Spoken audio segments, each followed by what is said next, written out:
है साडे पंजाब दा कल्चर कहंदा सी गबरू पुत पंजाब दे विच शहरां विच रहंदे आ रुखां दी ठंडी छां छड्ड के एसी दी ठंडक लैंदे आ हुण बर्गर पीजे खाने आ ते कोका कोला पीने आ साडे वड वडेरे पिंडों सन असीं शहरी बन के जीने आ ओ लस्सी दे गड़वे भुल गए बूरी दियां धारां भुल गईयां ना गुत्ता जूड़े याद रहे अल्लड़ मटियारा भुल गईयां हुण देसी घ्यो दे विचों भी सानू आउंदी रवे स्मैल जई जे कदी पराठा खा पईए ना रवे तबीयत वैल जई रातां नूं साडे दिन चढ़दे ते बाजारां विच भौने आ फजरां तक टीवी वेखने आ अद्धे दिन तक सौने आ जद दी चढ़ी खमारी दौलत दी सब साकागिरी भुल गई है जो प्रेमी तंद परोची सी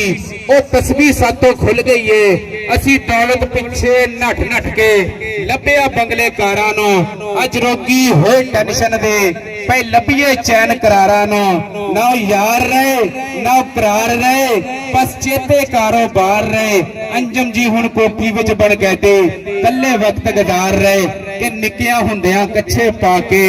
डंगरां दे नाल कट्ठियां छप्पड़े नहा के मिट्टी ते लिटना जाके घर नूं मुड़ना थक थका के करखा चेता इदां ही सी ना ओ सायां वांगर फिरदियां रहना बोला उत्ते चढ़ के बहना बेरी नूं वड्डे मारने ते दे के झूठा बेर खिलारने करखा चेता इदां ही सी ना ओ शहीदा मीदा काशी तीफा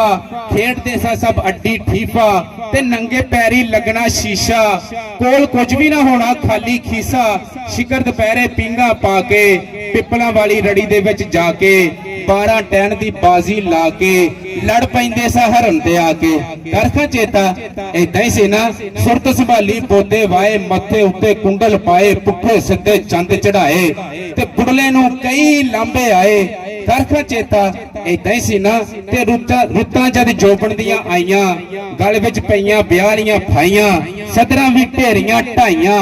ओढ़क गईयां सब चतराइयां करखा चेता इदां ही सी ना फिर तड़के उठ के जोड़े ढगे शाह वेले नूं पट्ठे वड्डे वेंदियां वेंदियां आ गए बग्गे रोग हजारां तन नूं लगे फिर कुड़ियां मुंडियां अखां फेरियां खुस गए वेड़े मिलियां डेड़ियां मैं सुनावां केड़ियां केड़ियां उच्चियां मौला शाना तेरियां जे चेता कीता दे इदां ही सी कि उम्र होई 10 खाण पीण दा पै गया झस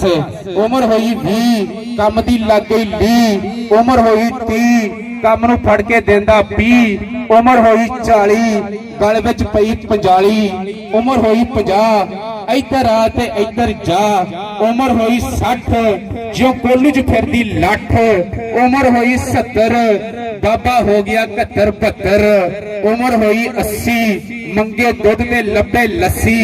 उम्र होई 90 मूहों गल कोई ना फब्बे उम्र होई 100 कहंदे बाबा मर भावें रो तेरा साडे नाल कोई ठेका नहीं तेनों नहीं करोना।